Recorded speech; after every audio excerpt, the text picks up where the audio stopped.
মতিঝিলের এই চাপ কাবাব, বটি কাবাব, সঙ্গে লুচি কম বেশি অনেকেই খেয়েছেন, আলাদা করে বলার কিছুই নেই। আজকে অনেকদিন পর আমি আর আমার বান্ধবী চলে গেলাম মতিঝিলের বটি কাবাব খাওয়ার জন্য। আসসালামু আলাইকুম এভরিওয়ান, আশা করি সবাই খুব ভালো আছেন, সুস্থ আছেন। আজকে অনেকদিন পর ওয়েদারটা খুব ভালো ছিল, মেঘলা মেঘলা, বৃষ্টি হচ্ছিল না। তো আমি আমার ফ্রেন্ড ভাবলাম যে একটু ঝাল স্ট্রিট ফুড খেয়ে আসি। তো যে বলা সেই কাজ। তো আমরা এজিবি কলোনি মতিঝিলে চলে গেলাম স্ট্রিট ফুড খাওয়ার জন্য। আমরা দুই ফ্রেন্ড বসে কিছুক্ষণ আড্ডা দিলাম, ভাবলাম যে মাগরিব আজানের পরে খাবো। তো মাগরিব আজানের পরে আমরা চলে গেলাম স্ট্রিট ফুড কর্নারে। তো দেখলাম মামারা অনেক কিছু ফিশ, চিকেন, চাপ কাবাব এগুলো ম্যারিনেশন করে রেখেছিল। আর অর্ডার পাওয়ার সাথে সাথে তারা লাইভ এগুলো ভেজে ভেজে দিচ্ছিল। তো আমি আমার ফ্রেন্ড বটি কাবাব খাওয়ার জন্য সিরিয়ালে বসেছিলাম। তো ওরা বেশি সময় নেয়নি, ওদের যেহেতু ম্যারিনেট করা ছিল সব কিছু, ওরা তাড়াতাড়ি ভেজে দিয়েছিল আমাদের। তো বটি কাবাবের সাথে আমরা 3 পিস লুচি নিয়েছিলাম। লুচিগুলোর কোয়ান্টিটি ভালোই ছিল, পিসও বড় ছিল। তো আমাদের পার পিস প্লেট পড়েছিল 100 টাকা।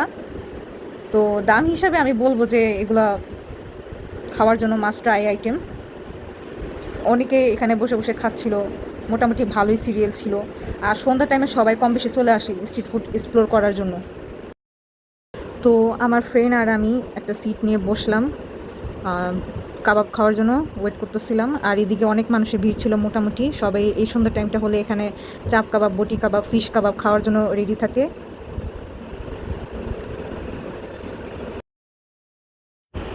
পাশে আরও কিছু স্টল ছিল, বার্গার, পাস্তা, ফ্রাইড রাইস, তারপর ফুচকা, তারপর চা স্টল ছিল। তো মোটামুটি সব স্টলই খাওয়া হয়েছিল। আর এইখানের এই মামার এই বটি কাবাব স্টলে এটা ট্রাই করা হয়নি।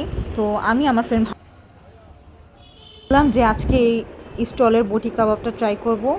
তো আমাদের অর্ডার আমাদের সামনে নিয়ে আসা হলো। প্লেটারটা খুব বেশ ভালোভাবেই তারা প্রেজেন্ট করেছে। এখানে সালাদ ছিল, শসা, টক দইয়ের সালাদ, তারপর বটি কাবাব, তাদের স্পেশাল স্পাইসি সস। রিভিউ দাও। তো আমার ফ্রেন্ড আগে খেলো, ও খেয়ে রিভিউ দিচ্ছিলো, ভালো রিভিউ শুনে আমিও খাওয়া স্টার্ট করে দিলাম। তো আমাদের খাওয়া শেষে গেলাম টি স্টলে। তো এখানে টিটা আবার ভালোই হয়। তো আমি আমার ফ্রেন্ড মিলে চা দিয়ে শেষ করলাম আজকের আমাদের এই স্ট্রিট ফুড ডেট। তো ছোটোখাটো একটা স্ট্রিট ফুড ডেট হয়ে গেলো আজকে আমাদের। তো আশা করি ভালো লেগেছে সবারই।